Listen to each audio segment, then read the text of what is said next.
Hello guys, DMT Gub here, and today I will be bringing you guys another Los Angeles Lakers talk about the offseason. This time we're going to talk about free agency and how that'll affect their future and all that other stuff. So let's get right into this video and start with their current roster and the players they should keep or release. So obviously most of their players, if you've taken a look at the Lakers, ever seen their contract situation, most of the players their contracts are coming off the books next season, besides Robert Sacre, Kobe Bryant, and Steve Nash, which is pretty unfortunate for the Lakers that they still have Steve Nash. They got him in that Phoenix Suns deal for a $9 million deal, which seemed like a steal back then, but now it's more of just a liability they're going to have with Steve Nash.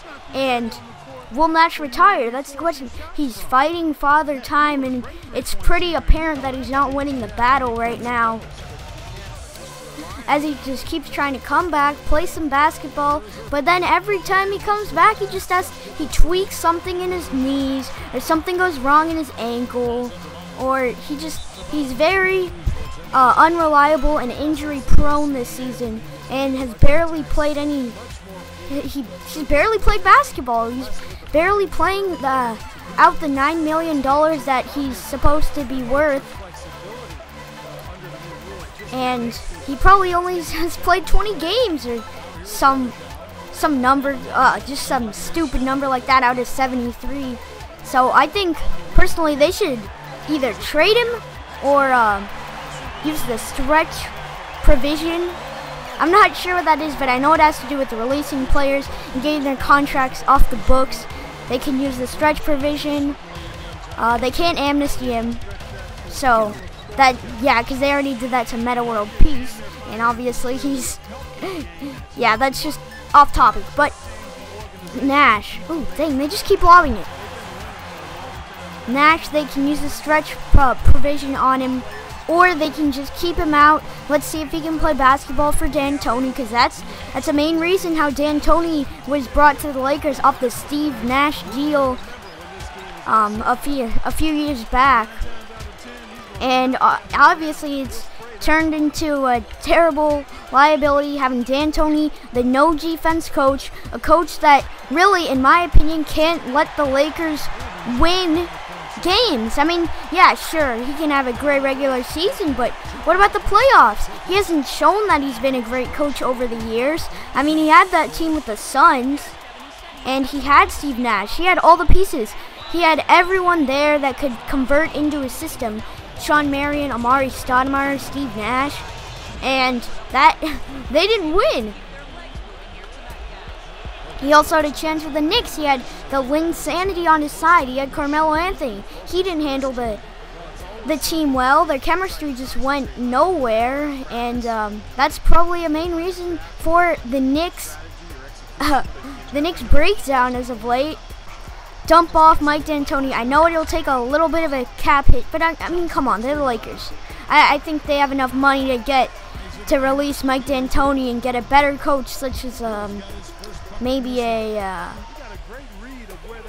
Jerry Sloan. Maybe he could come back to basketball. That's just one candidate to go to the Lakers and try to put something together in Kobe's final years. Yeah, so Kobe and Sacre should be kept. Nash, I think they should use the stretch provision on him. Just get him out of there. You can shed some contract. Then you can have the full space that you need. You don't need another $9 million contract hounding you for the next 2 years. You can just go in free agency with some confidence and a little bit more cap room, and sign somebody to a max deal. Let's say Carmelo Anthony. But I'm just getting there. Let's say they have the players on contract right now, and they're coming off Xavier Henry. He's proven himself as a reliable swingman this season. Should they keep him? It all depends on the other players that they keep, like Nick Young. Will Nick Young even stay? Because he's got his player option, and he actually said that it could be his last couple games in a Laker uniform a few games back. after he's been hampered by injuries part of the season. So Nick Young, they could lose him as well. It's his choice if he wants to stay in Lakerland and he wants to go through the Mike D'Antoni full rebuild or quote retool. So we'll see what Nick Young does because he's a big part. He can be their starting small forward. I mean, obviously it's not ideal. You don't want another scorer when you already have Kobe. So Nick Young, in my opinion, let's just get to the point. Nick Young, it's his choice. Personally, Nick Young has played well, but I don't think he fits in our system, in the Lakers system, while they're trying to rebuild. So I think Nick Young is just off the team, but it's his choice. That's another thing. But if we have the team option, then I would say let him go and get the max amount of cap room that you can get to sign players this free agency. Maybe another player who could re-sign Jordan Hill. He's basically their only reliable center, power forward on the team. Their only reliable big man that they can trust. He's shown that over the season. But again, why would these players want to stay when it's... I know it's LA, it's a beautiful city, but the team isn't playing well. The Lakers are not playing well. They're on a downhill swing, and it's just not working. Next, and then this is probably going to be my last one. Oh, no, I got two more. Kendall Marshall, that's a big one. Kendall Marshall could be... Is he a franchise point guard? In my opinion, he's too inconsistent to become a franchise point guard. Oh my goodness, we're 31 games back at the Spurs, but forget about that. Is Kendall Marshall a franchise point guard? Because to me, he's not. He's inconsistent. He had a good stretch over the first 10 games he had with the Lakers after coming from the D-League, and then he just pretty much blew it, not scoring anymore, getting a lot of turnovers, still getting his assists, but his turnovers were ugly. That's a big thing when you're trying to build a great team out of a point guard. You need him to not turn the ball over. That's crucial. So I think Kendall Marshall, they should keep him as a backup point guard if he wants to stay, if he wants to agree on it. As well as Jordan Farmer, that's the same deal. If he wants to stay, you can re-sign him. But then I don't know if you're going to get a new point guard in free agency, like maybe an Isaiah Thomas or something of that nature. But he needs a contract, and he probably wouldn't want to look to rebuild on this team. He'd rather get in a better situation with a contender where he can be a starting point guard and win games. So I think, yeah, they should re-sign Marshall and Farmar because that could probably all backfire. But they could also get other free agents like Kyle Lowry and Avery Bradley. I mean, Bradley is good. Yeah, and I think he'll be willing to be in a spot where he can rebuild and be a good guard on this team. But the thing is, he's injury prone. The Lakers have shown that they don't do well with players who are injury prone. Let's say, I don't know, Steve Nash, Pau Gasol over these last 2 years, when they've gotten older and older and the injuries have started racking up, the Lakers had no support for that. They just they just tanked the whole time. And that's what's happening now. So, I don't think they should get Avery Bradley. He's a good guard, a great combo guard. He's very athletic and he's young. But he's shown signs that he could be injury prone. I mean, he is injury prone, but it could get even worse than it is now. Another choice to replace the starting lineup, the starting point guard job of Kendall Marshall or Jordan Farmar would be Kyle Lowry. Kyle Lowry, coming from the Raptors, he said he wanted to be in a situation where he could rebuild and become the focus of the team, that he's willing to rebuild and trust the coach. But to trust the coach needs to be good, right? Mike D'Antoni is not that coach to trust. I don't trust Mike D'Antoni in a rebuilding, I guess, in a rebuilding stage. It's just, D'Antoni is not the guy to do that. So, that's big, because D'Antoni is key to luring free agents in the offseason, and that could be the reason why players don't sign with the Lakers, because of Mike D'Antoni, and that's why they need to get a better coach. Very simple. Fire D'Antoni and get a better coach. then you can lure better free agents. So it would be ideal if you got a better coach before free agency, then it would actually take effect. Now, with that being said, they can also get some other free agents. Let's say Luol Deng, who I'm playing right now. Luol Deng, he hasn't had a good year with the Cavs. He got traded from the Bulls for a couple of draft picks, and the Cavs thought that was a steal, and they could move on, and he could be a big part of him, Kyrie, and the crew, like Verjao, and they would be the next good trio of young stars, and that hasn't translated. Deng isn't happy with the situation in Cleveland. It's obvious that he's not happy because he's not playing well at all. So that players need to be happy to play well, and that's why it's hard when you bring in people that aren't happy. Yes. Okay, so now that Luol Deng, I don't think they should get him. He would want too much, and we're giving away. He would want like, I don't know, 12 mil for 4 years. That's not what we want to build for Luol Deng, because he's in his prime, and it's not working for him right now. Who knows? He may have had some nice stints with the Bulls, but then when he's not motivated to play, it's just shown that he doesn't play well when he's playing for a losing team. Like when Derrick Rose went down, Luol Deng didn't play that well. It showed on the court.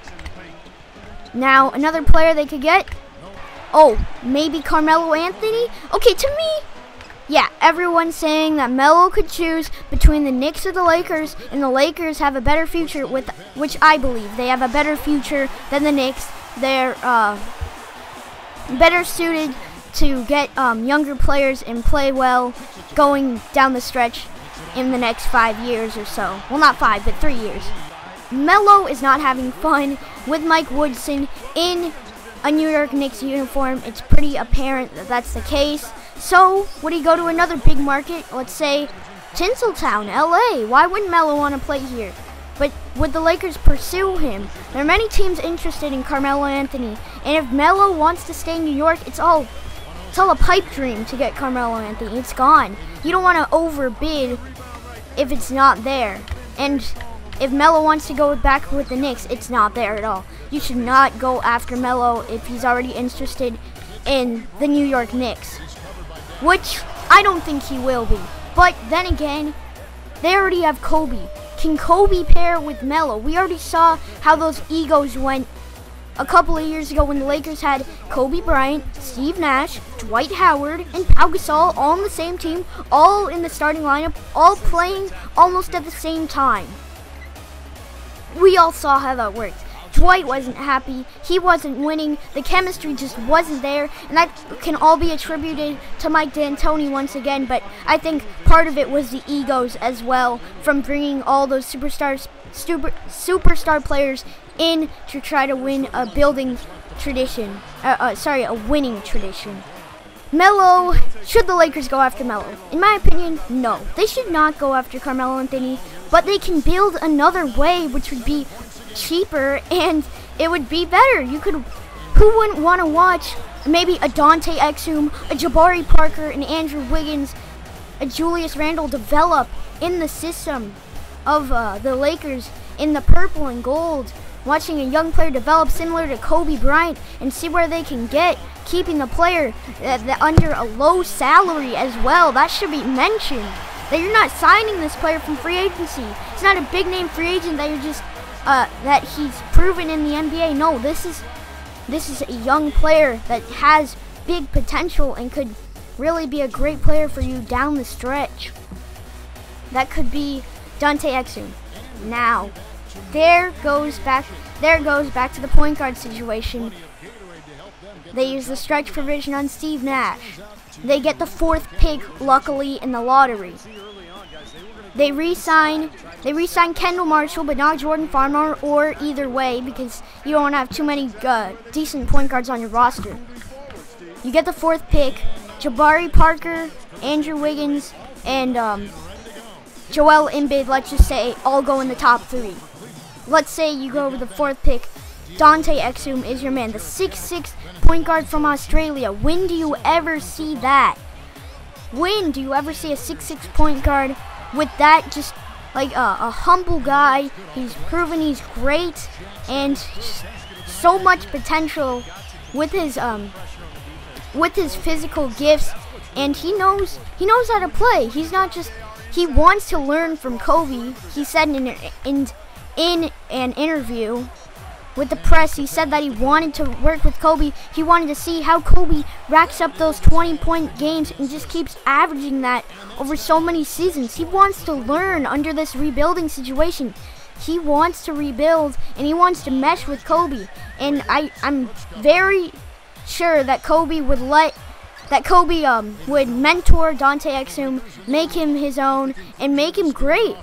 I really believe that, and Dante Exum seems like the best choice to try to get your winning tradition back in Los Angeles. So let's say they have Dante Exum, Kobe Bryant, and then who's the rest? Do they have a proven small forward yet? No, but in free agency, they could get a Trevor Ariza rather than a Luol Deng. You save some cap room. He's younger, and he's having a breakout season this year, so why not go for Trevor Ariza? You could bring him back to the city. He's proven that he likes the fans like him, and he would be accepted in a purple and gold uniform.